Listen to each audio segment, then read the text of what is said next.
Hello, it's Lorianne, and I want to take you on a tour of the expansion space for the Yoga Centre of Niagara. So we have the stairs currently here. They're going to reverse and come this way. So you're going to come into the studios this way. We have a beautiful new learning space and studio here. And if you follow me,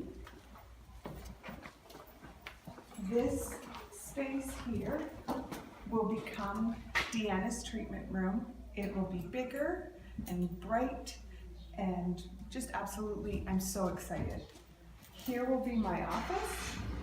I don't need a lot of space.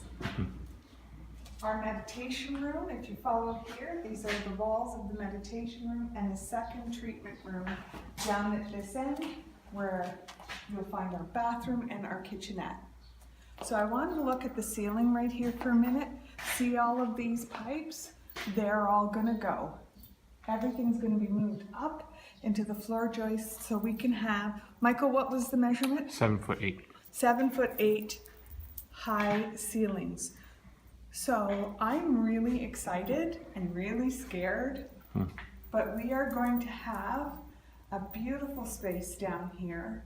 Our studio upstairs will still be functional and be fully accessible. And I'll update you when I can about what's happening down here, and we can watch the Yoga Centre of Niagara grow and evolve. Talk to you soon.